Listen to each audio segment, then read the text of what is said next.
Yeah, good morning, everyone. I think we are ready to start the last day of this conference. I hope you. Maybe just wait 2 more minutes. I'm going to bring all the people in. Okay. Yeah. You were so close. Yeah. Okay.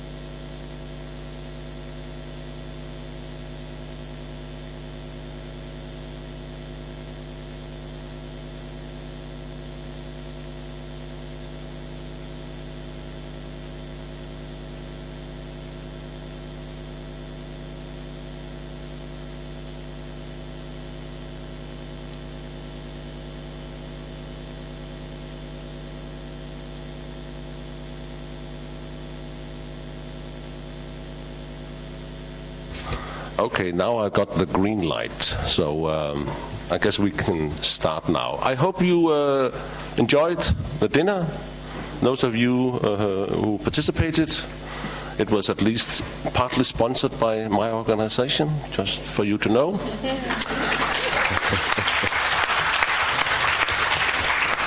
And walking through the streets of Porto this morning, I could feel that people were generally quite happy with the outcomes of yesterday's football match, where Porto won against Bayern Munich. I guess we have very good opportunities to have a good start of this session here, where we are going to listen to 3 presentations about assessing value. And I'll do the introduction of the 3 speakers now, and then we'll proceed.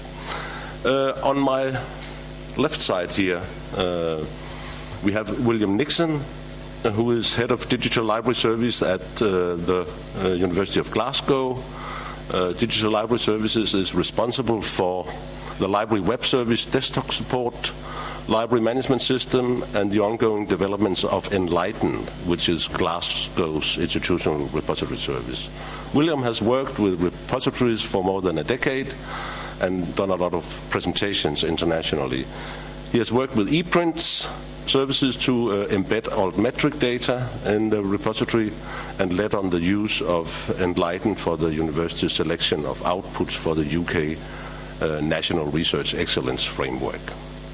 William is a co-chair of the Program Committee for Open Repositories 215 and a member of the COAR-SPARC U.Porto.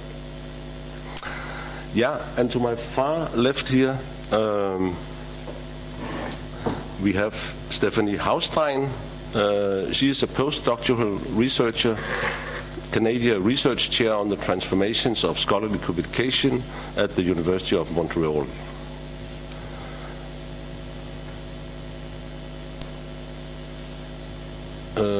I just have to follow my things here. Stephanie is a postdoctoral researcher in bibliometrics at the University of Montreal, focusing on social media and social communication, scholarly communication, and making sense of so-called altmetrics. Her work is supported by the Alfred P. Sloan Foundation. Stephanie holds a master's degree in history, American linguistics and literature and information science, and a PhD in information science from Heinrich Heine University, Düsseldorf, Germany. She frequently presents at international conferences and has published in several journals. And on my right, I have Nicia Trindade, Vice President for the Osvaldo Cruz Foundation. Licia is the Vice President of Education, Information and Communication at the Foundation, and she's the main responsible for policy on open access to knowledge in this institution. Nicia has a PhD in sociology. She's a researcher and professor of history of public health at Casa de Osvaldo Cruz Foundation. She's also the director of the Osvaldo Cruz Foundation Press. So that was the short introduction of our three distinguished speakers here. And first up on the floor is William. William will talk about his repository Enlighten, adding and assessing value. It will focus on the role of the local repository in the UK's National Research Assessment exercise. Please.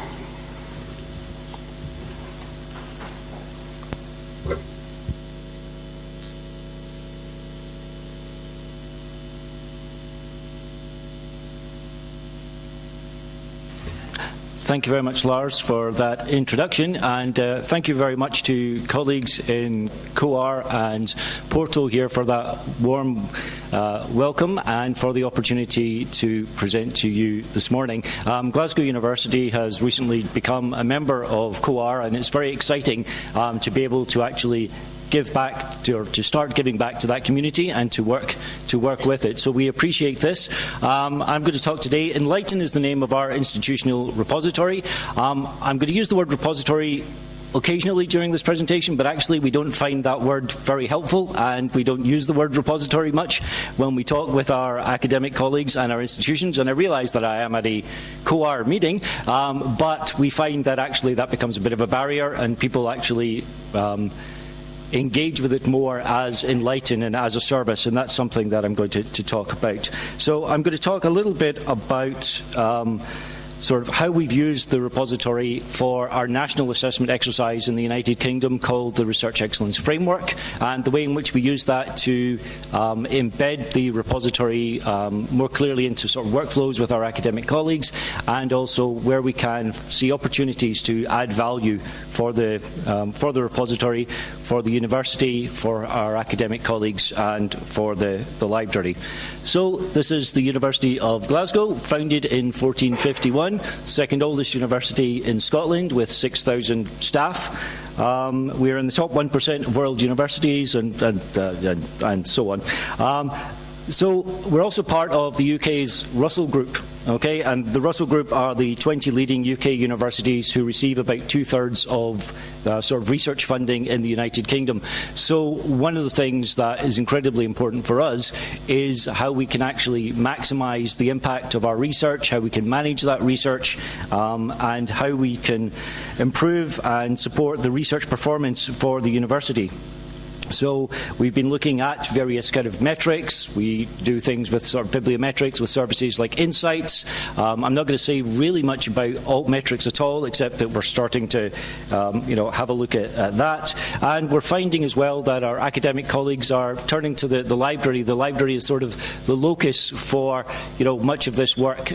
So the repository sits in a broader ecosystem with all these other services which the university subscribes to. These include services like ORCID for author disambiguation, services like the Web of Science, but also Insights, journal citation reports, and DataCite and so on. So it's really all part of this sort of continuum of services.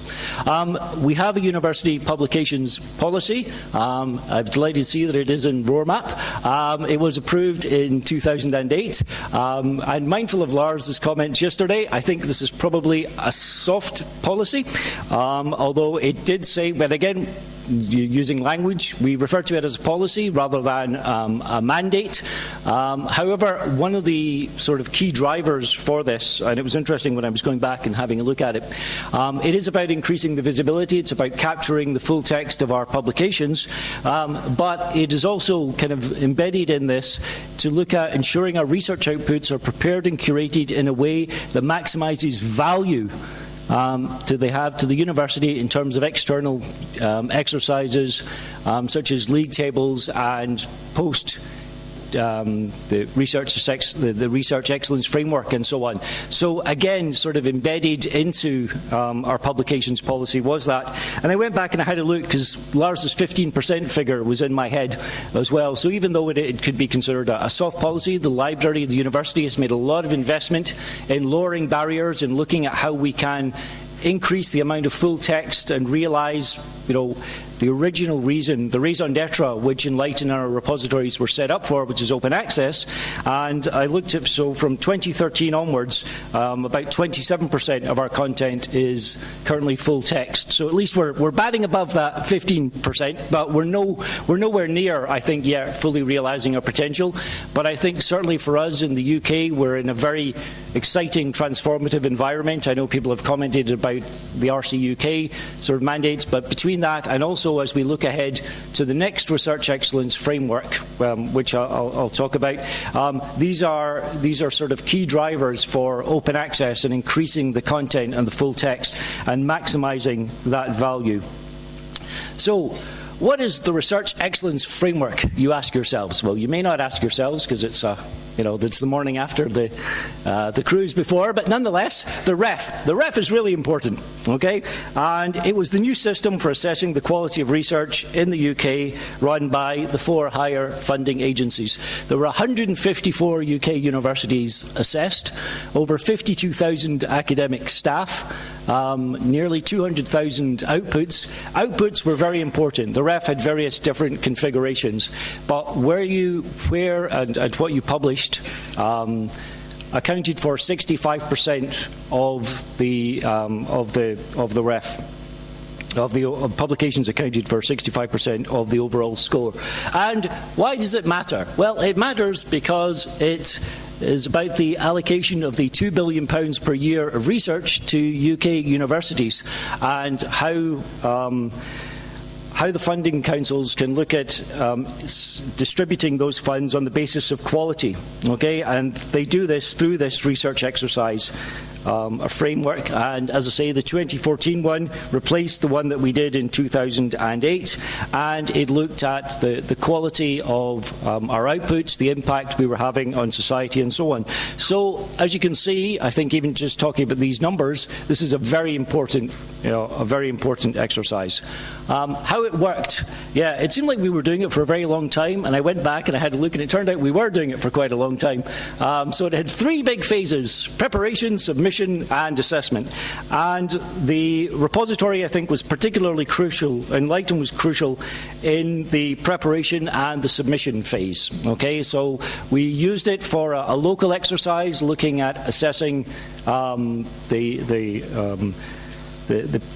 papers that we would submit to the REF, but equally beyond that, we looked at using it as the vehicle for actually submitting those publications to the National Assessment Exercise. 11 of the panels, the REF was created out of 36 subject areas, and 11 of those panels also used citation data. So we captured citation data in the repository as well, and we captured it from Web of Science and from Scopus. So it was quite interesting as well to do some comparison work to look at whether there were any differences between citation data in Scopus versus Web of Science, and again looking at what we could do to do that. And sort of back in 2010, sort of in this sort of preparation phase, we carried out a mini REF exercise to start looking at gathering those, and we started to look at that. We used citation data as well. We supplied that to our academic colleagues. I think it's very important to stress that at no point the library and the repository, we weren't assessing those outputs. We were merely the vehicle, the conduit for providing the infrastructure for those outputs to be selected and to be assessed. That was the role of our academic colleagues in the various panels, and we provided them with this additional data so that they could start to model and have a look and see, what their returns could look like. So this is our repository, Enlighten. There's not a lot more to say about that. It is also now the university's publications database. But I think what I want to talk about or stress here is it's a repository service. Okay, it's a service, and it's more than just the tin and the code and the left-hand side here, but it's also about the people and the stakeholders. Okay. Enlighten works because it's part of the broader relationships which the library has across the university. So it's a partnership of equals with colleagues in IT services, with colleagues in the research office, and indeed with our academic colleagues. So although the library manages that, it's a service which is actually for the university and for our academic colleagues, and we want to look at how we can best sort of reflect what their needs are for their research outputs, and how we can deliver those, and how we can maximise maximise that value. So this is really sort of our kind of repository equation. And beyond that, I could spend lots of time talking on this, but I won't. We see Enlighten as what is, there was a brief time where it was referred to as an embedded repository. Okay, so an embedded repository is one which is really sort of stitched into the fabric of the institution. It's plugged into lots of different institutional systems. It's plugged into our research system for pulling in funding data. It can be plugged into ORCID for capturing author names. It pushes the data out into Google. Google really likes our repository. You know, anything that goes into Google really quickly turns up into our repository, really quickly turns up into Google. We're pushing things out now. We've got our little altmetric donut up there on the top right with the API with altmetric, and we're looking at having that sort of basket of ways in which we can add value to what is our own publications, because I think where we can add value, I think, is incredibly important, whether that's through altmetrics, ensuring compliance with the research funding councils, being able to make things low barrier for people to deposit has been incredibly valuable for us, and again being able to then deposit things for the ref. So we have a very important underlying ethos, which is deposit once and sort of reuse many times, or just give us the data once and it's reused in all these different places, so that, and if we need to update and work on that data, we can do that. So this is very much what I've already talked about. It is about adding value. It's about reusing that metadata and that content for other systems, reducing duplication, and exploiting new opportunities. You know, we've talked a little bit about,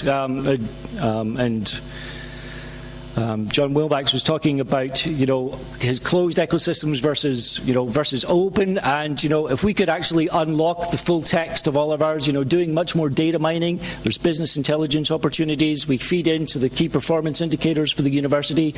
You know, stickiness, how long can we keep people actually looking at not just something that they've come to see from Google, but all the other related things that, you know, are tied up with that, with research data, with impact and so on, that helps to actually showcase the research and the work. Yes, with apologies to Robert Burns, a rose by any other name would smell as sweet. The single biggest transformative thing that we did to enhance value in our repository was author disambiguation. Okay, this was a bit pre-ref. It was pre-ref, but it was also pre-ORCID. But being able to tie individual staff to their publications was absolutely critical and transformative, because actually names are rubbish. Well, people love their names, but in terms of tying things together, names are terrible. So this is some of the glue that makes lots of the things in the background happen for being able to do things for the ref and beyond. Okay. So, yeah, mini-ref makes me, I guess, also like mini-me, but it's not. The mini-ref was the exercise that we ran internally in advance of the ref to really start looking at our system, and we decided to use Enlighten to gather the publications, and we adapted an earlier ePrint add-on so that we wanted to engage, we wanted to have our academic colleagues be able to log into the repository and make those selections for their sort of 4 outputs. The ref for publications was based around your four outputs. And we found that it significantly engaged staff with the repository. It particularly focused the mind on anything that was missing. So during the course of our mini-ref exercise, our Enlighten team added 4,000 outputs. They dealt with 700 and something queries from academic colleagues who were looking for content. And I think it was a successful exercise that laid the groundwork for how the library and the repository could be used for the ref proper. So it's a bit sort of like what it looked like. You could log in, it recognized who you were. Because we tied the publications to you, it would then list all the publications, and it it knew that the REF eligible publication date was 2008, so it only ever showed you publications from 2008 onwards that were yours in order to actually have you select them. And it sat as a separate section where staff could actually then go in and give some details about why this was an output, how they would actually rank this output themselves, and where they would rate it. So all in all, it was a successful exercise, but various things all actually made it successful. Having the coverage in the repository for their content, having single sign-on so that they didn't have more passwords and various other things. It was all integrated with the other bits and pieces of things that they worked. Being able to have reporting options so that we could work closely with our 4 colleges to report all of this back, and being able to impersonate staff. We could do things on behalf of our academic colleagues if they were unable to support that. We're an ePrint site. ePrint created some software for this, and this was actually the final version which was released. Some of it doesn't look that much different, but it included some reporting functionality, and it led us. This was more tightly tied to. Well, it was actually very tightly tied to the specifications of the REF itself, so that anything that we added here was actually then could be exported in XML or Excel and uploaded into the actual submission system. So I think one of our recurring motifs has been we've been trying to lower the barriers for people to engage with the repository, whether that is, just give us a phone or just call us, or here's a single sign-on. And it's been about adding value wherever we can. Okay, so during this we prioritised selections which were going to be selected for the REF. We made sure things were compliant. We did the linking to staff for selections. We did those selections on behalf of those staff, and as I said already, we provided those basket of metrics. We worked on things like insights and so on. Okay. So looking forward beyond this, the next REF is very exciting, because articles and conference proceedings for open access from the 1st of April 2016 will need to be open access in order to be eligible, and they need to be deposited into our repository.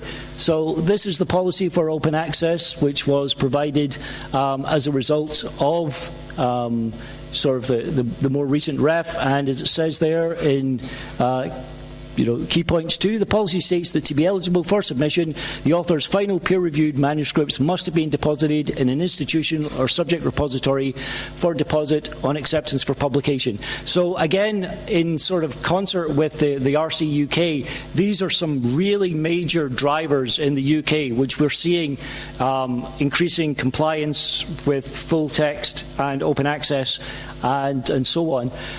Beyond that, however, there's also been some work in Hefky, the hashtags Hefky metrics. Professor James Wilsden from the University of Sussex has been doing an exercise looking at metrics, looking at citation data and so on as well, and starting to have, this report comes out in June this year. So it does look as if we will continue to provide panel members with bibliometric data supporting peer reviews, and we'll provide more quantitative data, but the intention is that will not replace peer review or people actually being able to review that. It will become sort of a continuum of opportunity, for work for the panels to decide, and leave them to decide how they want to use it. As we move forward, we're going to be looking at assessing progress. So the first deadline for next REF comes into effect the 1st of April 2016. We're going to be having a look at how we're actually doing across the piece in our compliance. And I'm not going to say anything much now about metrics or alt metrics, because that's going to be one for Stephanie. But here's a donut. Here's a record with an altmetrics donut in it from altmetric.com. So we are doing some work. We've been doing some work with them to have a look at the social media where the impact and Google Alerts and Google Posts and so on come in. We've got a whole raft of things to do, ensuring publications coverage, depositing those full text papers, making sure that we're ready and we're compliant for the next REF, capturing open access data. The repository is going to be a vehicle for capturing more of that. Tying all of our repositories together. We have theses, we have research data, and so on as well. New performance indicators, alt metrics, and more to do with ORCIDs and various things. But apart from all that, it's going to be quite quiet over the next couple of years, I think. So thank you very much for your attention, and that's all I wanted to say just now. Thank you.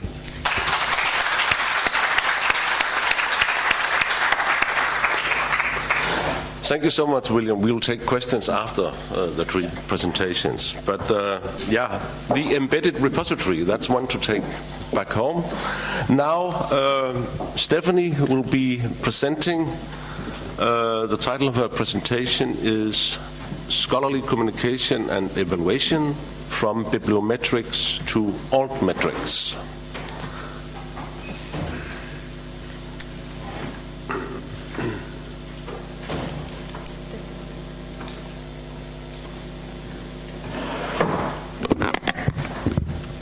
Thank you very much. As Lasse already said, I'm going to talk about altmetrics, but I want to give a short overview of where we're actually coming from. And I'm going to start 350 years ago, because actually this year is the 350th birthday of the peer-reviewed journal. So this is basically the scholarly communication, and of course it has changed a little bit, but for 350 years history, the scientific publication in a journal today still looks pretty similar to what it looked like at that time. And basically, I mean, you all know the history of the journal, what it's supposed to do. But how do we come to quantitatively counting and assessing this as research output? One big step was Derek de Solla-Price, who is also called the father of bibliometrics. Little Science, Big Science, that appeared in the 1960s, and he was actually the first one to show the growth and the exponential growth of the number of journals. So you see that in his graph he has there. He actually starts in 1665 with the two journals, Journal des Savants and Philosophical Transactions, and he basically predicted, based on the number of new journals, an exponential growth. We didn't really hit the 1 million in the year 2000, but we know that scholarly output is continuously increasing. So out of that, basically the growth and always the feeling of information overload, it's quite interesting if you read some literature. You always think information overload is a problem of the digital age, but scholars have always felt awash with the literature. So it's always been like, I can't read everything, I can't follow up. And citation analysis as the basis of bibliometrics was actually, first of all, developed to overcome this information overload. So nowadays we know that bibliometrics is used in research evaluation, but the whole idea was actually to use that as a retrieval tool. So Garfield and the Science Citation Index, what we today know as the Web of Science, was based as a retrieval tool to basically what he says there. Nobody can check all papers, but if you can locate quickly new papers that cite relevant work, that would help you to stay on top of the relevant literature, right? So that was the first step in the 1950s, 1960s. And then basically citation analysis became this evaluation method, oversimplifying scientific productivity and scientific success. Well, basically, productivity is now counted as the number of peer-reviewed journal papers you produce, and your impact is counted as citations. And we know, and we have a lot of adverse effects of bibliometrics. So, for example, you all know that taking the journal impact factor as a proxy for the citation impact of papers, that is used a lot. I think it's decreasing a little bit, but basically it does not make sense. There's a lot of literature about the problems of the impact factor as a journal indicator, but also that it cannot be used for assessing the impact of papers published in that journal, but it's basically still done, and it's done a lot. Then we also have, for example, the H-index, which tries to combine the publication output and citation impact into one measure. That is a huge problem, but it's It's used all over the places. So we have a lot of adverse effects. Also, people, since they know the number of publications is counted, what do? Well, they artificially increase the number of publications, right? So people, you've probably heard the term salami slicing. So basically taking what would be one paper and publishing 3 out of it because it's counted. You have a lot of self-citation, citation cartels that exist, journals that artificially increase and ask authors to cite papers of the own journal that were published in the last 2 years, so they actually increase the impact factor. So we have the problem that bibliometrics was actually the idea to help the researchers, and it works in a certain sense.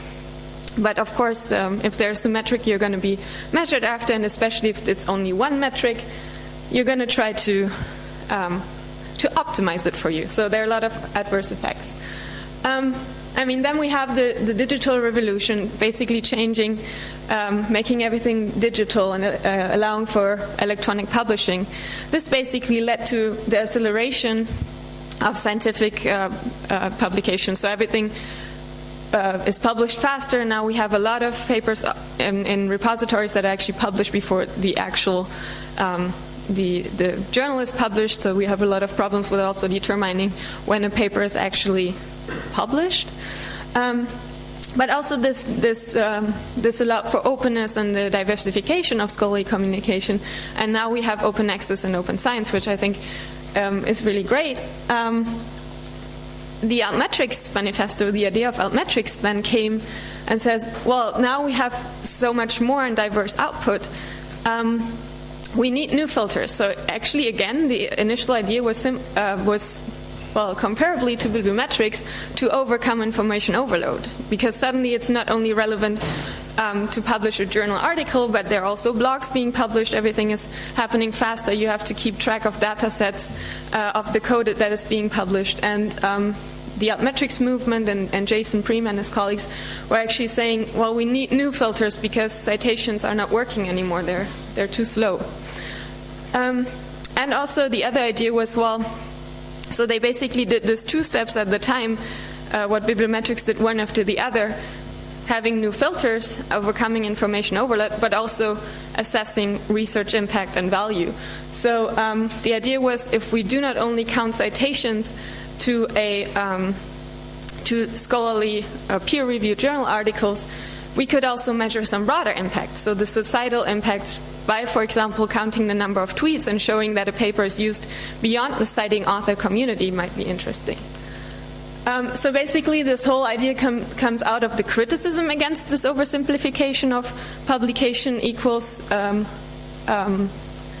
is the only form of output that counts, and citation is the only form of impact.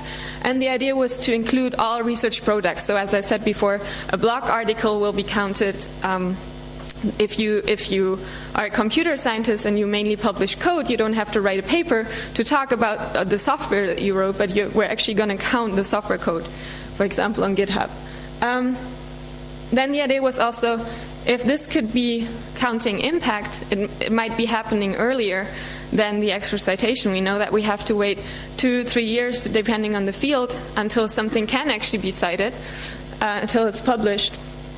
And, well, actually, a tweet is happening mostly on the day of the publication. So that was the idea. And then also counting broader impact, to also include the general public. So these are some of the results what Altmetrics incorporate. So it could be tweets, Facebook, posts and likes, Wikipedia mentions, but also more traditional forms that have been there before. So for example, a mention of a paper in a New York Times article, which is now considered an altmetric, basically, and that's where we have to be careful, based on the technical possibilities and also the tools like altmetric.com, like Plum Analytics, who are actually capturing these things. So what constitutes an altmetric or altmetrics is constantly changing based on the social media platforms we have, but also based on what the data aggregators decide to incorporate. So for example, altmetric.com is now starting to include policy documents, and policy documents don't have anything to do with social media, but because they decide to capture it, this is considered an altmetrics. And I want to give you a short overview that the idea of altmetrics has not basically was not born in 2010 when Jason Preem published that famous tweet with the term, but actually webometrics has thought about that way before. So basically what Blaise Cronin and his colleagues said, that you're going to have mentionings on the web that can measure some broader impact. The idea was there way before.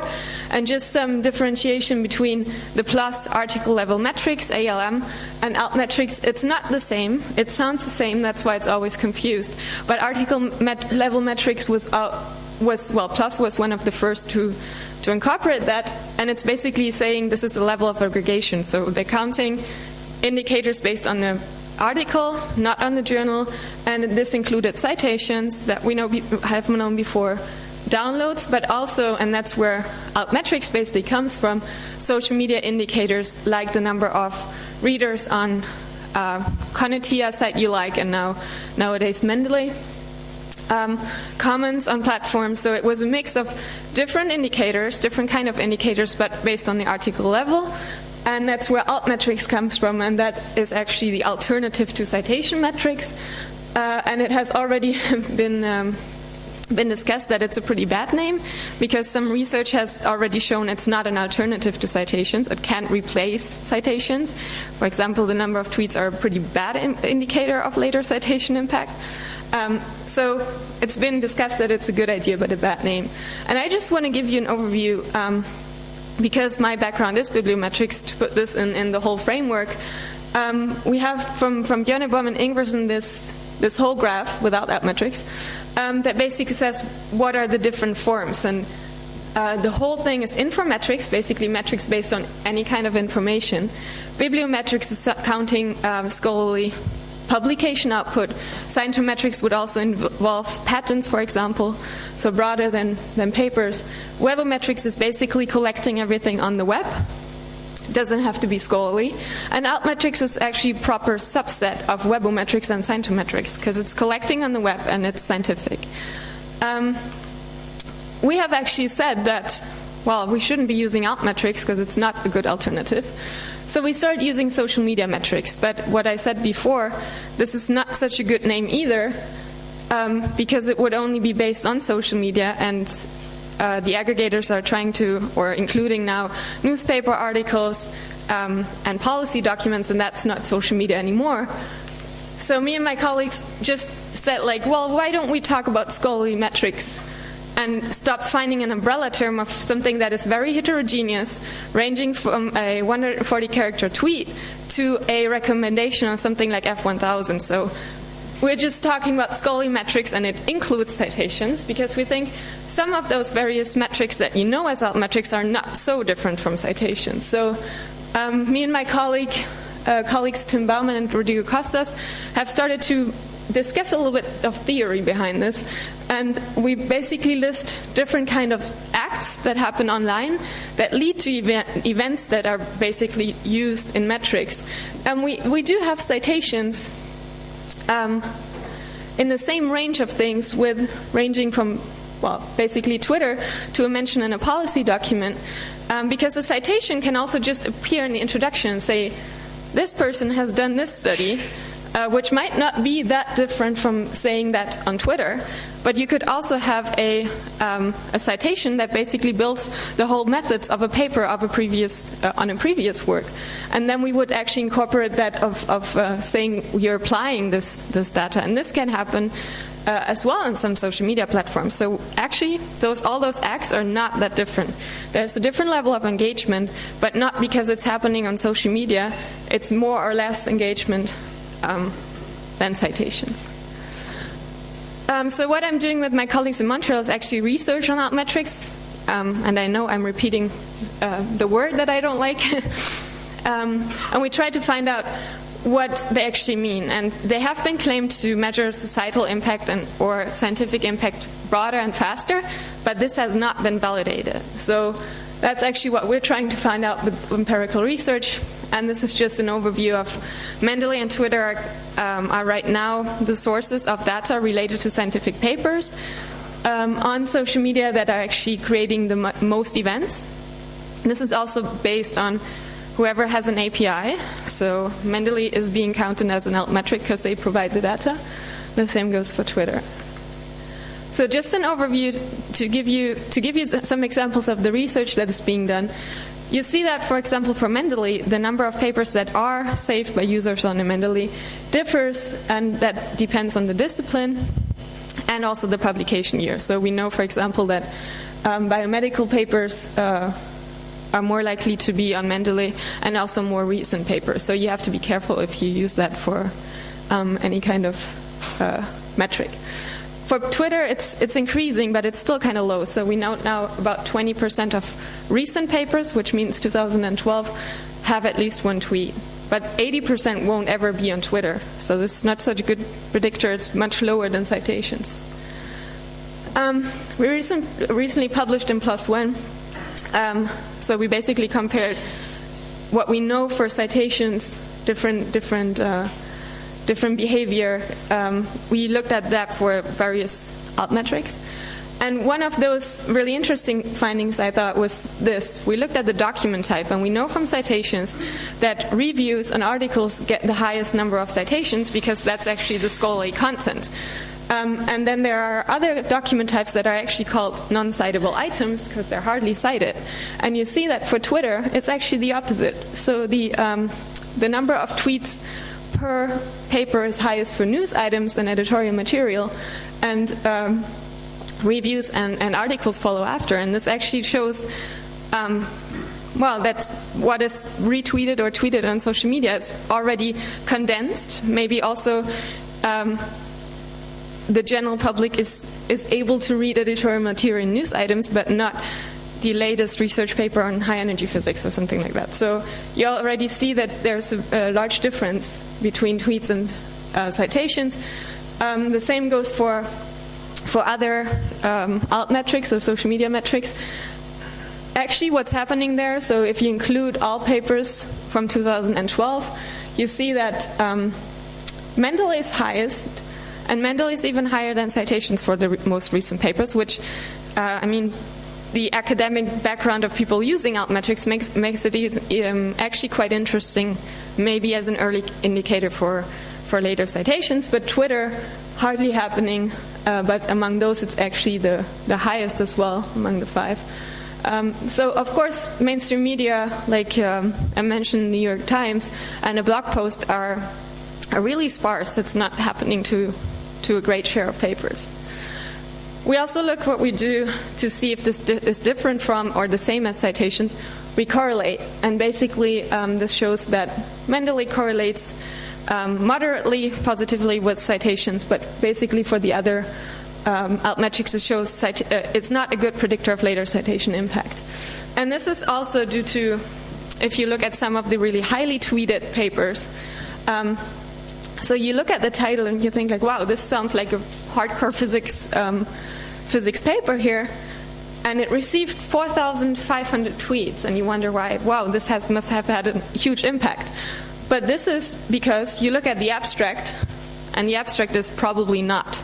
So they're answering the title, and this is why it basically went viral, not because of their scientific content, but basically because it's quite amusing that the authors decided the abstract was going to be probably not. If you look at this paper, you also think like, wow, this is interesting science. This got 6,600 tweets. But this also got highly tweeted because you might have heard that case. The authors in the paper forgot to take out this comment and said, should we cite the crappy Garbo paper here? So this is something that we have, and that actually, yeah, most of the highly tweeted papers are actually something curious, something funny. Cameron Nellen has said it's the usual triology of sex, drugs, and rock and roll. So this is what prevents us from using tweets as a good early indicator of citations.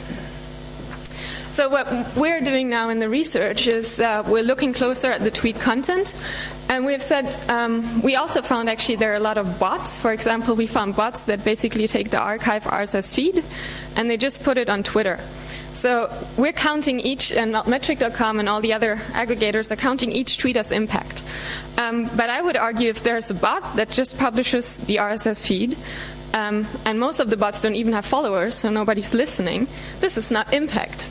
So we found out that a large share, not only the bots, but also humans, just take the paper title. So you see the similarity with the paper title and the tweet text, and you see on the left side it's 100% or 90%. So basically, they're just copy and pasting and distributing, but they're not really discussing or arguing about it. While on the other side, where this score is low, you see people are actually talking about the paper content, which is, they're probably more likely to actually have read it.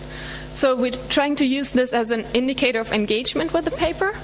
And we also look at the number of followers. So it makes a difference if someone tweets about my paper and that person has 20 followers, while if someone does that and they have 20,000 followers. So I was working on this last week with my colleague Rodrigo Costas in Leiden in the Netherlands, and we basically took tweets to scientific papers, looked at all the users, and we made a coupling network, so basically the people that tweet the same paper. And we said we're going to look at the engagement, so the similarity between the paper title and the tweet, and the number of followers. And we think this is kind of a nice divider, so basically the people that have a lot of followers and say something except the paper title, that is probably what we want to go for, what is much more interesting than the people that just repeat the paper title and don't have many followers. And we actually found a lot of those bots in this section, in that yellow section. So we should value that somehow differently. We also looked at different indicators. Because I'm pressed in time, I'm not going to go through all of them, but you also seen that, for example, people in that blue box, which seems to be broadcasters, we found a lot of journal accounts there, publisher accounts that basically distribute stuff. They tweet quite a lot, and quite a lot of scientific papers, while the top left box, where we actually assume most of the scientists, they don't tweet that much, but if they do, then it's about scientific papers. So we're basically investigating that. The mean citation rates of the papers that they tweet is also quite interesting. It's not a big difference, but you see that it's highest for the green box, right? So the people that actually say something about it, but don't have that many followers. And if you look at that in the network, this is reduced from the 600,000 to 100 to 708, the most productive users. And you actually see, so the coloring is the boxes. You actually see Science magazine, Nature somewhere. They're basically this broadcasters area. And if you look to the right, you see actually this is coupled, so it's math and biophysics, physics and computer science. And the yellow ones, HEP-CH and HEP-X, these are actually the archive bots that we talked about. So they would go into our left bottom quadrant. So we think that this actually makes much more sense to look at the differences between the kind of tweets and not count every tweet the same. To sum up, we know that, for example, Mendeley and the number of tweets are not the same as citations. Mendeley has a more academic users, so it is closer. Twitter is the general public, and there's a lot of buzz, entertainment going on. And we also know that there are differences between disciplines, document types, the age, so you can't compare that directly. You should keep in mind that it's different communities we're looking at. And basically everyone can tweet, but not everybody can go through peer review and publish a scientific article. We still need to do much more research towards the meaning of those metrics, because they're already being used without us really knowing what we do. And if you think about bibliometrics and the adverse effects there, I don't like the H index, it is flawed. I don't like using the journal indicator for papers, it doesn't make sense. But I'm not sure if we want to use tweets instead of that. So we have to be very difficult in what we're using. So basically, if you do use altmetrics, think about the time biases. It doesn't work for old papers. It mostly only works for DOIs. They're increasing the identifiers that are being captured, but it doesn't work for any kind of output. They don't replace citations. They're quite different. So basically, we should keep that in mind if we do use the altmetrics. Just remember that we don't know that much about that yet. I'd like to thank you very much, but I would also like to point you to that special issue on social media metrics that we guest edited. The early view is already out, and also links to open access preprints. So feel free. I think we got a really nice issue with 7 papers, and it would be great if you're interested and you had a look at that. Thank you very much. Thank you.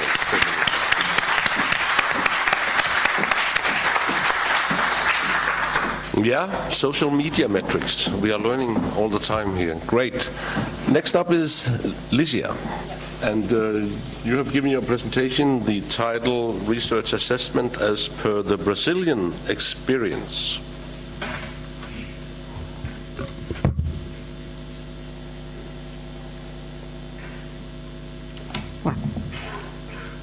Good morning, bom dia, buenos dias, the maximum I can go. I'm very glad to be here. I would like to thank very much for so warm reception, the dinner, both, and everything. And I am particularly happy because of the fact of Oswaldo Cruz Institution now could be part of COAR. It's very nice to be here, and it's very important for us. Just before begin, I would like to say some words about the idea of my presentation and a few words about my institution, Oswaldo Cruz Foundation.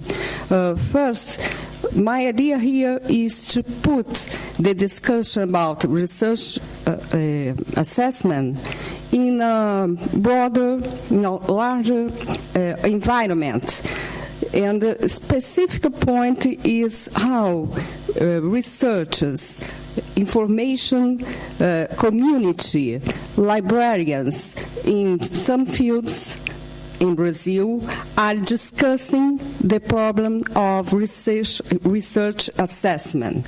I can say that it's a kind of academic and also political movement. My idea is not to show a large comprehension about Brazil. We have here a representative of IBICT, an important institution of Ministry of Science and Technology, and another Brazilian colleague of Oswaldo Cruz Foundation, Ana Marião, but my idea is to point specific points relate to Oswaldo Cruz experience.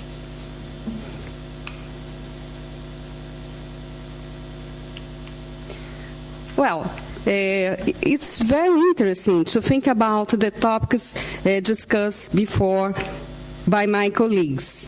Just in the case of University of Glasgow and my colleague Stephanie also, because we are very points of contacts. The first table is about a recent science ranking, university ranking, about metrics of presence in web in Brazilian universities. In spite of this kind of metrics are being discussing, in Brazil now, the citation-based evaluation policies are dominant. It's not, of course, a specific topic for Brazil, and we saw this point here very much. But our point now is a kind of criticism of exactly the point of the city-based evaluation.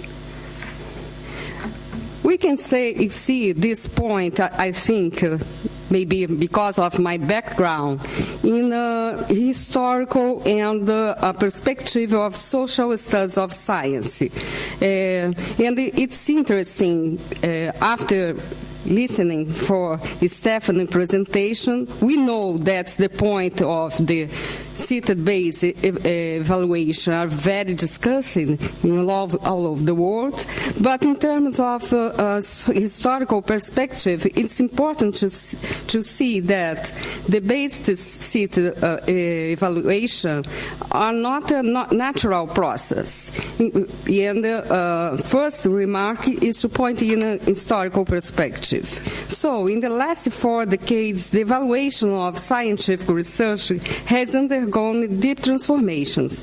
Essentially, a number of citation-based quantitative indicators emerged in the wake of a new bibliographical tool, the Science Citation Index, invented by Eugene Garfield. In the beginning, this kind of index was not dedicated to scientific evaluation, not for the journals, not for the researchers. And step by step, that this kind of parameter for evaluation has established as the most important, I think, all over the world. In the reality of Brazil, and I can say the same for many Latin American institutions and countries, many criticisms, many reactions could appear thinking in a critical perspective in terms of the use of this kind of evaluation.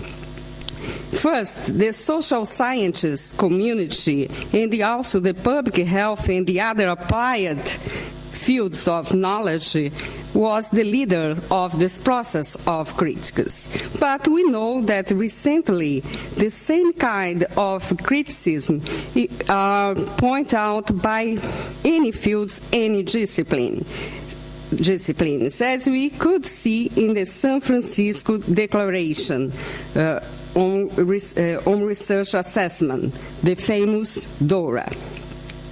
In Brazil, this kind of discussion has been done by many authors, but I would like to show here this specific journal. It's a journal published by Oswaldo Cruz Foundation, the Reports in Public Health.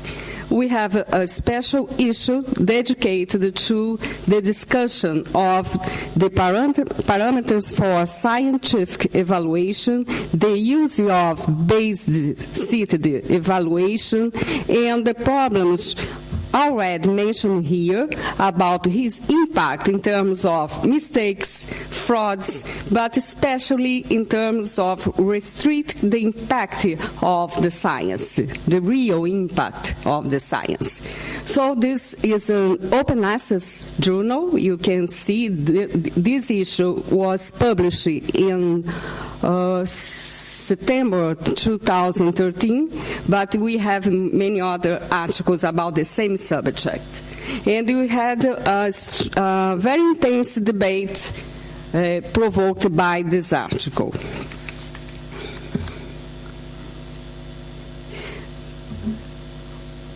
To think about, rethink the research assessment in Brazil, the parameters for evaluation, the theme of alternative metrics, it's impossible to do this without thinking about the post-graduation system in Brazil. The post-graduation system in Brazil was coordinated by the Minister of Education, by a specific agency, CAPES, and this agency could roll a very important role in Brazil in the last, especially in the last 4 decades. The agency has 6 years old, but in the last 4 decades we have the actual framework for post-graduation. And it's impossible, in our experience, to think about research assessment without thinking about this system of evaluation, because all of us researchers are evaluated as professors in the system. The system promotes rankings of institutions, of programs, of journals. So they are very strong and very important in their consequences for the research assessment and also for all the policies as publication and so on. I think that this system had a very relevant role, as I had mentioned, but it provoked distortions.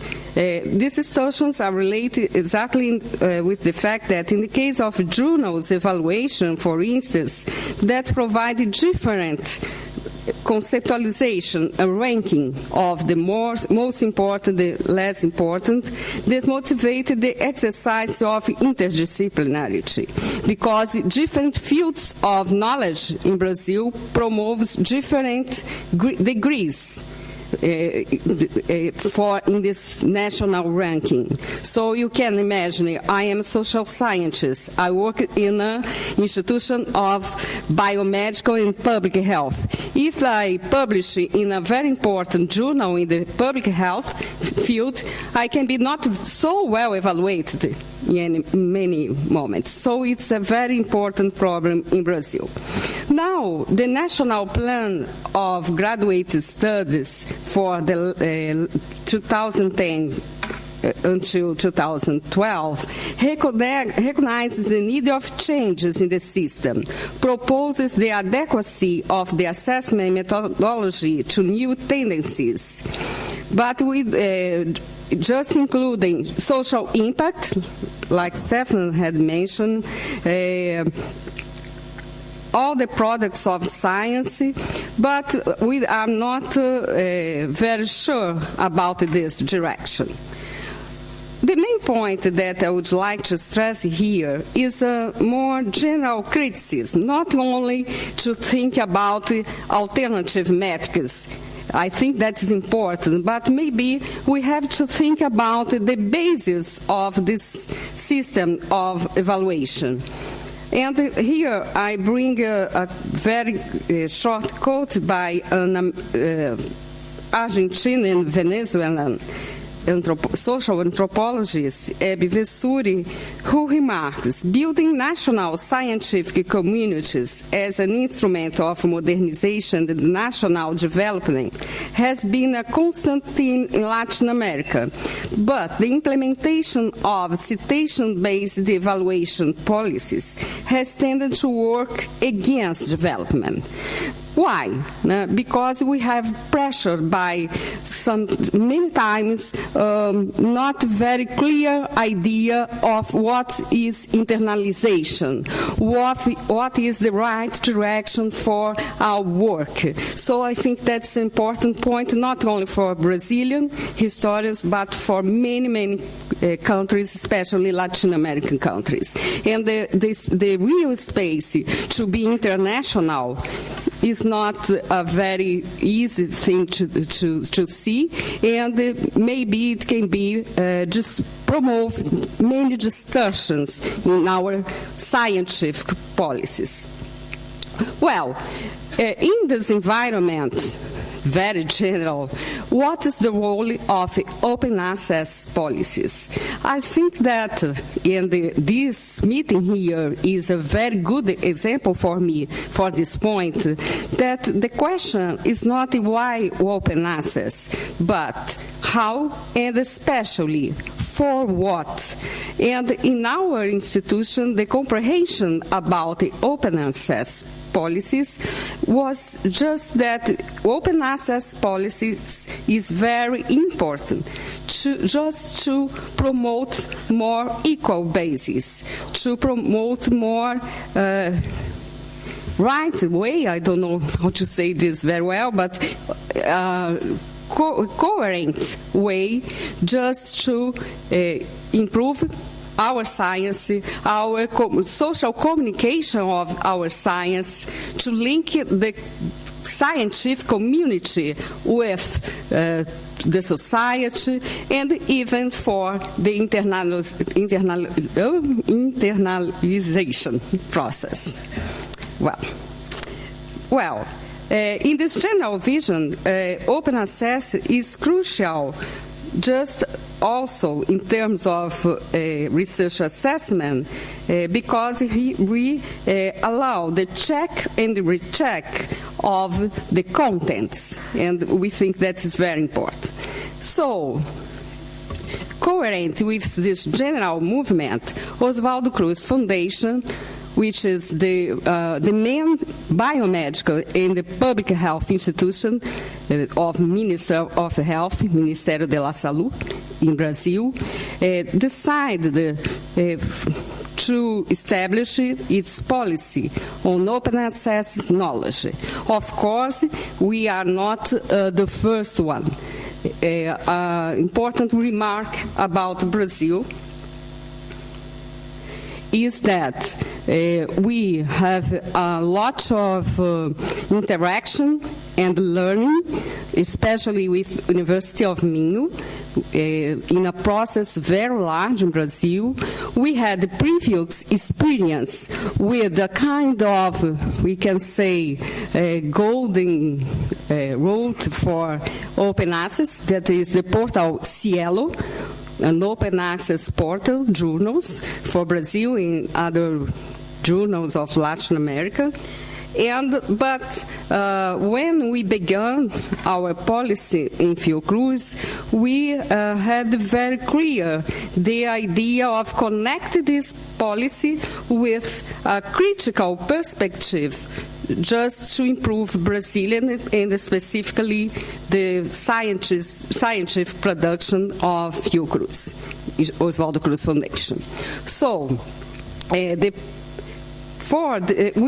will just put 4 initiatives that are very connected. The policy on open access to knowledge, the creation of institutional repository ARCA. My colleague Ana Maranhão is the responsible for the repository. The portal of scientific journals. And last but not least, the Observatory in Science, Technology and Innovation. Of course, institutional repository ARCA is linked with the policy on open access. But I will just make some points about these 4 topics. Well, in Brazil, I think that's important to say. We don't have a national law, a federal law, to establish a policy of open access. I think that's an important point, and we have to get this step. Now, that's one of our objectives, to have a law as Argentina, as Mexico, as Peru in the Latin America, yes. And yes, the experience of Scotland showed here by William. Besides this, and so important as this fact, our financing agencies are not directed for an open access policy. So I think that's another barrier. So what we see in Brazil, the policies of open access are directed by many institutions, important institutions, universities and research institutes like Embrapa, that is an institute for agropecuária, agriculture, and the Oswaldo Cruz Foundation in public health field.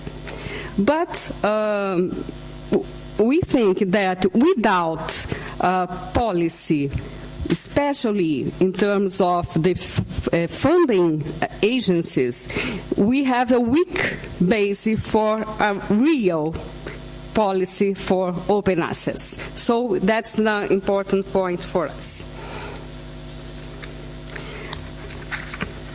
Our policy, as I had mentioned, is very recent. We had approved it 2014, last year. And the ARCA repository is in the beginning. So I don't have results just to show you here. At least we have many data, and you can interchange this kind of material. You have many things in open access. Just if you would like to see more about this policy in Fiocruz, we had published this article. He is in open access, and you can see just the history of our process. I think that's a good reference, because I have time also not to can explain very much. Connect with this initiative.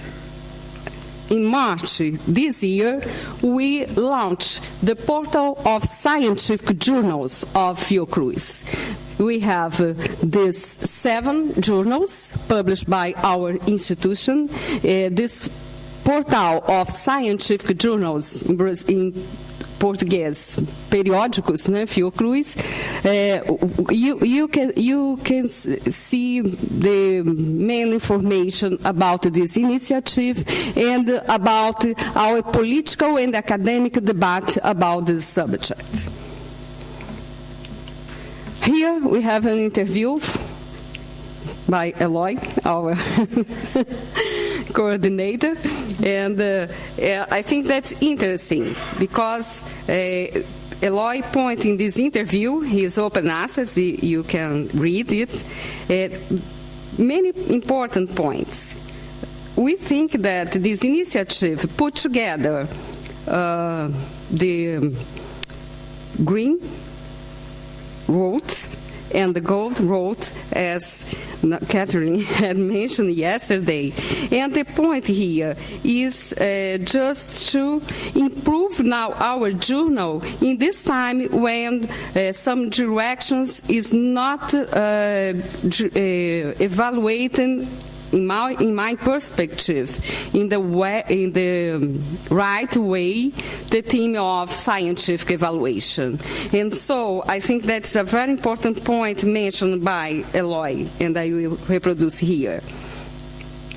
The point is the transition for an open access science should be made in a sustainable form, in accordance to interests of the researchers and institutions.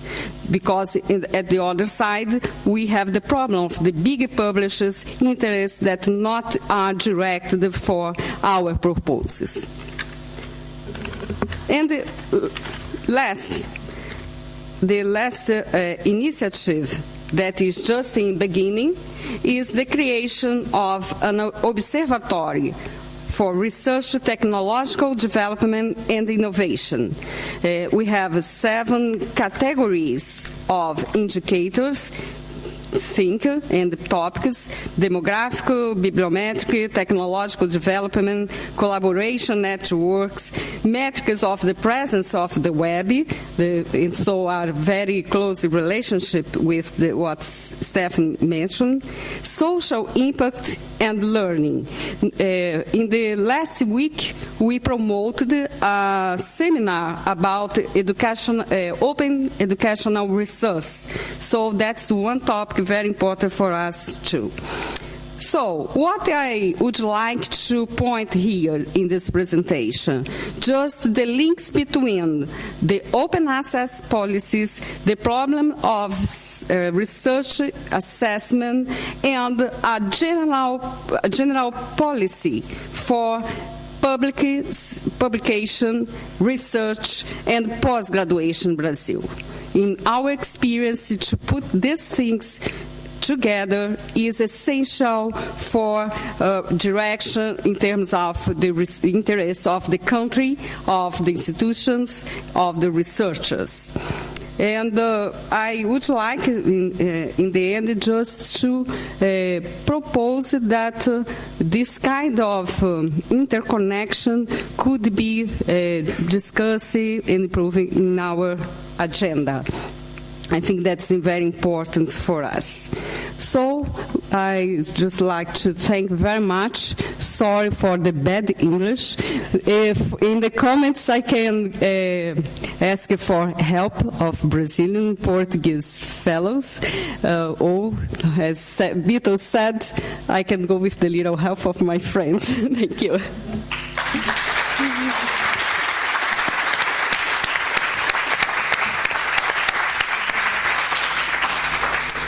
Thank you, Nigia, for this exciting presentation. I think we are constantly inspired by how Latin America are dealing with those issues. We have now approximately 20 minutes left of this session, so I will open the floor for questions to the three speakers here. Who will be the first one to put a question or comment? Leslie, is there a microphone? There used to be a microphone. Oh, it's up here. Okay.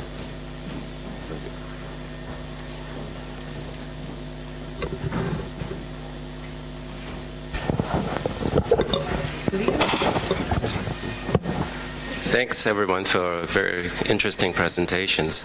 I have some very serious concern about all metrics or metrics in general, so I guess my question will be directed more at Stephanie.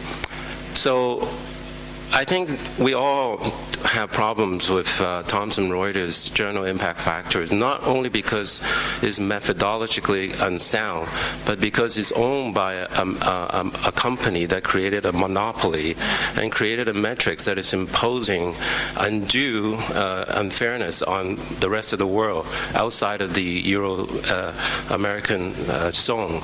So the way I see a lot of these old metrics development, nothing has changed. If you look at Mendeley, it's owned by Elsevier. All metrics, the company is largely owned by Nature. So they're creating the new kind of tools, but they're actually not creating alternatives for researchers outside of the so-called mainstream. And recently, when I was in China, found out that there are over 100 million people using a microblogging platform called Weibo. And if my work is mentioned on Weibo, for example, would it be captured by these all mutual metrics, so forth? So my question is, are we taking into account the rest of the world in terms of what's going on when we think about metrics? That's an excellent point you're making, and you're completely right. We have a colleague, Juan Pablo Alperin, you might know him. He's actually looked at that, and in the special issue that I was pointing to, he has a paper on the geographic variations by altmetrics, and he basically shows based on Cielo papers and other Latin American countries, that the social media that we're measuring, and he's not only doing that on metric.com, so also his own way of capturing the data, is much lower than what we find for like papers that are published in English journals, for example, or journals covered by the Web of Science. And the big question is, and he poses that, so we don't know yet, is it really that people in Latin America are not using those tools? They might be using other tools that we don't capture, or the impact is actually lower. And that is actually, you're completely right. The problem is that the same mistakes are kind of repeated. Altmetrics has been introduced to be more democratic and more evenly spread, but I don't think it is. And to the point of what you're saying about Weibo, actually altmetric.com is capturing these now. So they have started to actually take into account China by capturing, in parallel to Twitter, the number of mentions of scientific papers on Weibo. But you're exactly right. And all the altmetric aggregators right now are owned by big publishers. So you said that altmetric.com is actually a Macmillan. Plum Analytics was bought by EBSCO. So they have a really big interest in promoting those metrics, and as something better. It's actually one of the problems how the altmetrics idea started, that they said this would be better than the impact factor, but I'm not sure. I think what is better, using more metrics. So basically making it broader, using a whole set of tools, and also depending on what you want to capture and what you want to tell. And this is actually why we want to do the research. We want to find out all those different biases and highlight them. and then see if we can use some of those metrics. And I hope that will work, but it's a big problem. Okay, next question.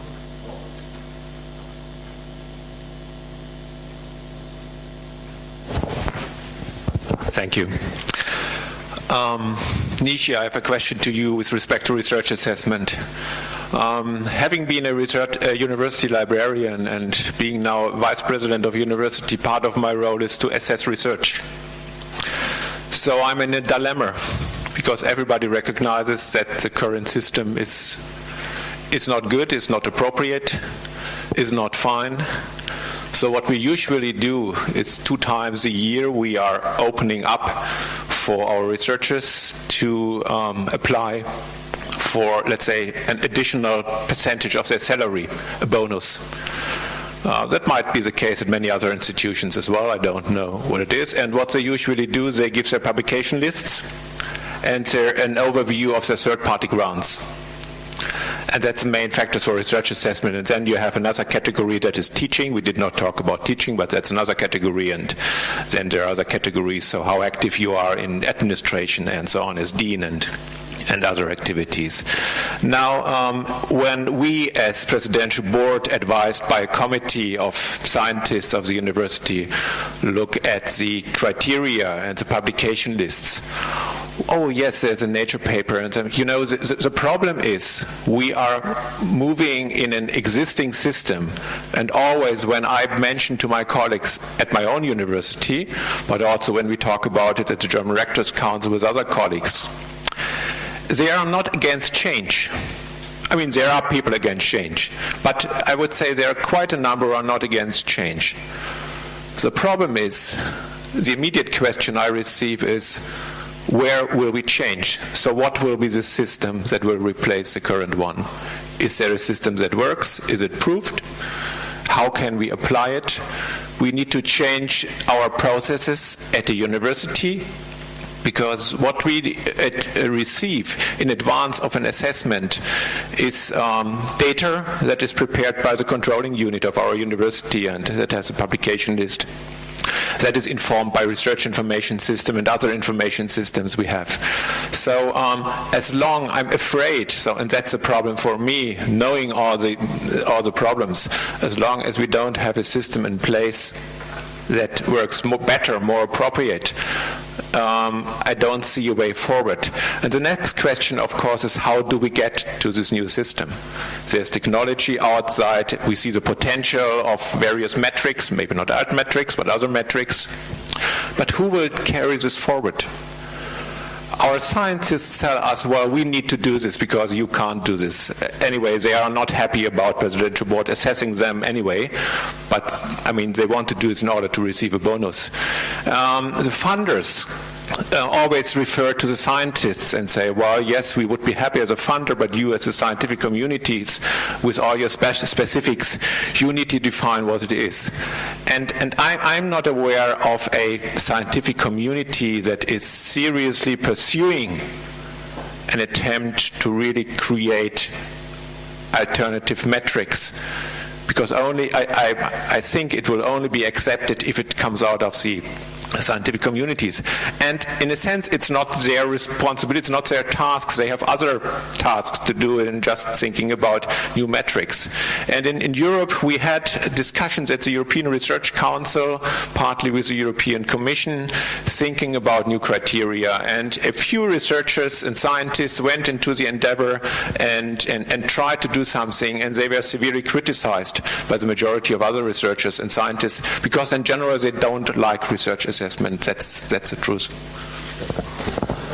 Thank you, Norbert, for your 2 or 3 minor questions. I'm absolutely sure that Nisha can answer those in 2 minutes. Well, my English will help me because it's impossible to talk a lot. Well, I am optimist, not excessively optimist, but I think that we have, not only in Brazil, but in many academic fields and countries some tendencies just to put in check and to at least try to change some things. In our experience, we have some committees in different fields of research organized in the CAPES, that is the Brazilian Agency for Post-Graduation Courses, that are changing some parameters for evaluation for research assessment also. They are put some qualitative aspects in the evaluation, some are in other committees are some proposals for changing in terms of see some social impact dimension. It's not easy because the impact is not directly a result, of course, of the research work, of course, but I think that we can think the indicators may be not only the end, but a point of questions. And if we have this perspective, it's easier to at least to try to do things in another way. And last point, I think that is a historical construction. In Brazil, it's very clear for me because I am a social scientist, and few journals in the beginning took part at instance, for instance, as the ISI, for instance. And I once saw a table in my institution. So in your field, number of citation, 0, 0, so it was dramatic. Step by step, many social sciences journals in Brazil get this word, this international advantage. But it was a historical construction. So, in the beginning, as I tried to mention, this kind of index was not proposed for research assessment. So I think that if in historical reality, there are an horizon of possible change. I think that's not easy. I think that many times for scientific community is useful because you have a kind of myth of neutrality of the quantification, lots of things. But I think this is possible to think in another direction, not a blue world, a very nice way. The evaluation is an important process, but I think that we can do things in another way. It's not only a question of faith, but I think that there are many deep movements in terms of change things in another direction. Thank you, Nishia. William would like a comment. Yeah, I was just going to comment sort of following on from, I think one of the things that will be interesting for us in the UK is to look at the outcomes of the sort of HEFCE metrics reporting that's being done, and I was sort of having a look, and James Wilsden, who's leading that, is sort of very clear that sort of metrics alone, it's not feasible or wise to assess just the quality or impact of research using the quantitative indicators alone, and that we're quite some way away, I think, from replacing a mix of those indicators and the sort of peer review type process which is already ongoing with REF. So I think as well it is quite interesting to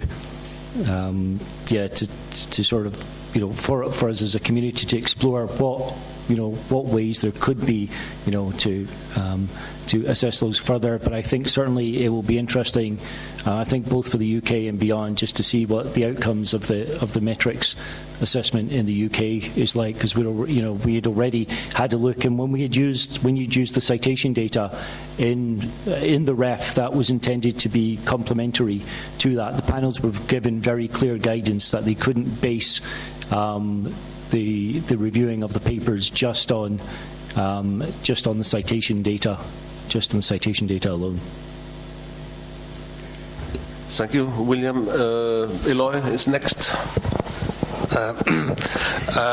Thank you all for your presentations. I think this was a very interesting session. I just want to build upon the previous comments. I completely share the worries of Leslie about the need that we secure an open metric system, so we not enclosure the new metric systems that we are developing. And I also completely understand the problem that Norbert and other people face when they need to make research evaluation. But again, and referring what just Nizia said, this is an historical process and this is in evolution. I think we still need to do some. I think it is encouraging to see that there is a growing understanding, even if it's not on practical terms. We are far from reaching the solution, that we need to move away from the single indicator solution. So the single metrics that we had for many years, and it was the impact factor, and we were using something to weight apples to know how many liters we have on a bottle. So, and I think this is already kind of clear on most of the research community and also of the people that are using, making evaluation. Even if they go on using it, they feel uncomfortable and they recognize that this is uncomfortable. So I think there's still a lot of research to be done. I think I really appreciate the work that Stephanie and others are doing. I think we need a kind of an unified approach. I also like very much, I don't like very much to use the old metrics and out metrics. We need metrics. Metrics are useful. Metrics are a proxy, always are a proxy. We need multivariated metrics. We need to do more of what we are doing on examining what is the meaning of each act, what each act means and what each metrics means, on the correlation of the different metrics. And by the way, I ask you, I don't know if you already have been studying the question of, for instance, of the correlation between the different metrics and the different forms of openness. So for instance, if what is the effect of paywall paper, what is the effect on metrics, what is the effect of a paper on a repository with just read license to read license, or what is the effect of a paper with on an open access journal with the CC BY license, for instance, and see how that correlates with the different metrics that you are using. And so, and I think we need this phase, this transition phase, to reach what Norbert wants. So to build a new system that will not be simple or easy, because if it's simple or easy, like the impact factor, it will be a flaw. So, but we still need to understand better what we are measuring and how the different measures correlate, to then probably establish a new metric system with several indicators that we can apply, probably different indicators for different situations. I would like also you to comment on this reflection. Thank you very much for that comment. I completely agree with you. I also think that using more metrics, we need to talk about impact in a more heterogeneous way. So what do you want to measure? Do you want to measure how many times a paper has been used by the scientific community? Citations is a good idea, actually. So if something is never cited, I don't think it has had much impact in that sense in the scientific community. But do you want to measure how much a paper is used because of its methods by students? Or so I think the questions that have to be much more specific. And also with bibliometric indicators, we have so many different things that can measure international collaboration, various types of impacts depending on what you count. But people are always just saying, like, what's your impact? And if you don't really have a specific question, it's really hard to find the specific indicator. But we have a whole set of metrics that can be useful. And in certain contexts, I think that some of the social media-based ones might be helpful. But as you said, again, we need to do more research. About the open access impact, there hasn't been a real large study yet. We have that basically on our list.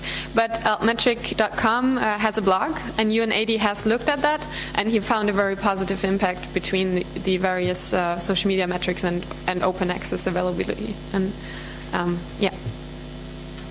Thank you, Stephanie. We have, unfortunately, only one more question before we have to break. So please. Well, my name is Bianca Amaro. I'm from Brazil too, and I'm very happy to have here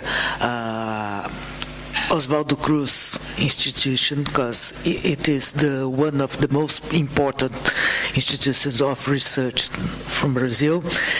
And the discussion about the metrics, I think that it's very important. I have nothing to say, but I think that we have to discuss the systems of assessment value.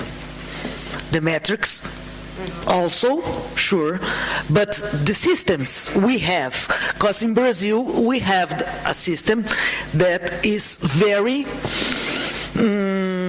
complicated, very critical. And I think that we don't discuss much the systems. We are trying to change the journals, the models of business of the journals. We are trying to change a lot of things, but we are not discussing the change of the system of assessment value. Thank you. Thank you for that comment, which will be the final comment before we are going to have the break. But before we do that, please join me in showing your appreciation for the presentation.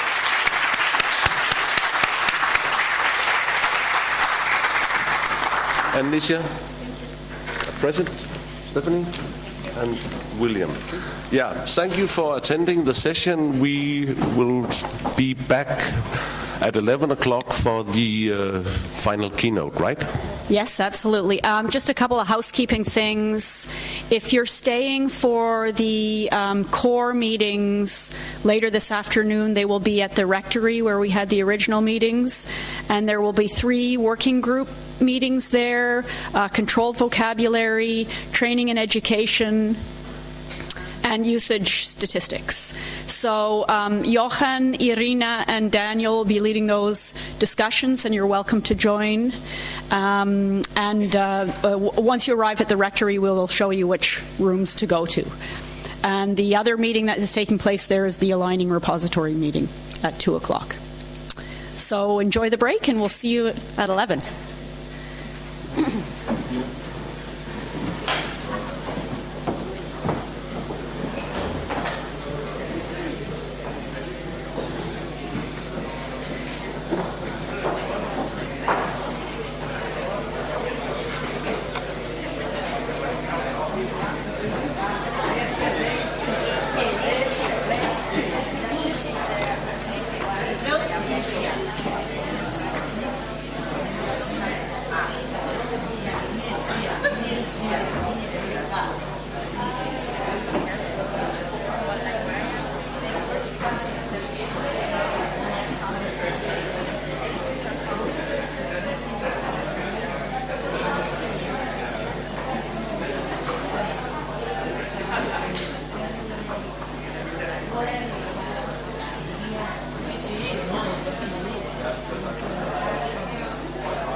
Guardaste as apresentações, convinha guardar as apresentações dessas de fora.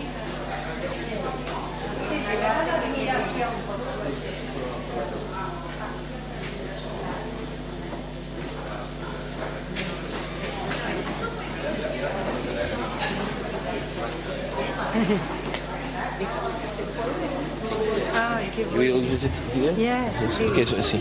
Joder, fantástico.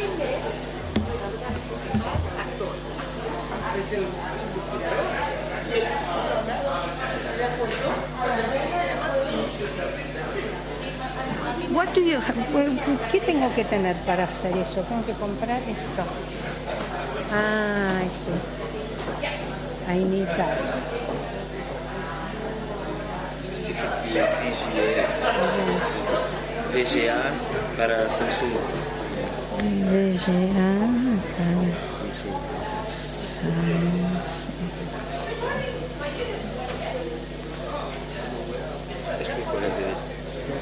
Es concurrente de esta. Esta aquí para iPhone.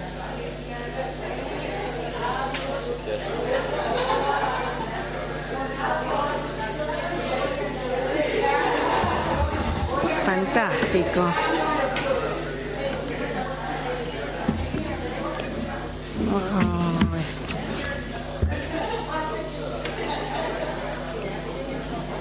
Gracias por la ayuda.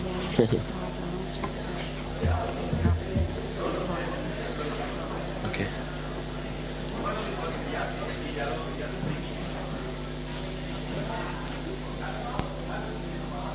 Gracias, Pedro, fantástico. Está... Ok, está trabajando bien. Gracias. Este está aprendido. Vale, ya está. Yes, I leave it there. Okay. ¿Tienes batería suficiente? Sí. ¿O necesitas Sí, a ver. ligarlo? No, tengo No te batería está pasando. suficiente. Ay, ¿qué hice ahora? ¿Qué pasó? Ajá. Socorro. Ya ven. Uno se asusta siempre con estas cosas. Gracias, está bien. Pedro. Muchas gracias. Después tienes... puedes hacer la presentación para aquí. Sí, claro que si quieres cargarla directamente.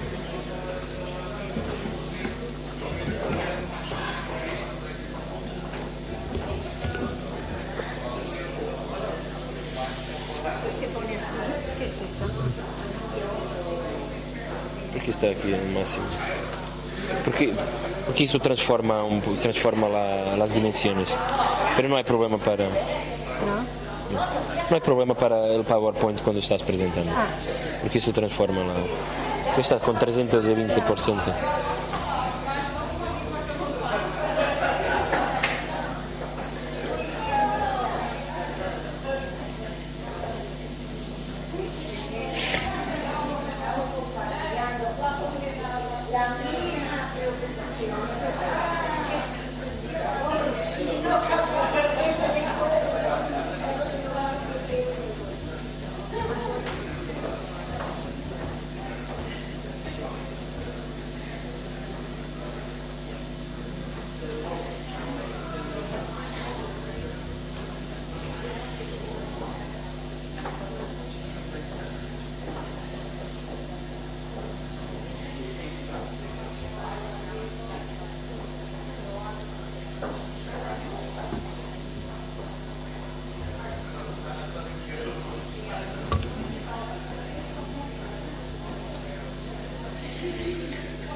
¿Es eso?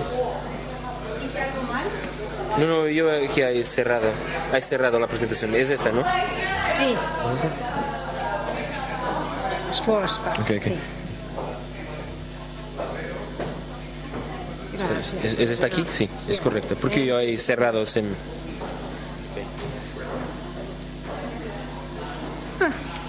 Tienes tiempo.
futbolista.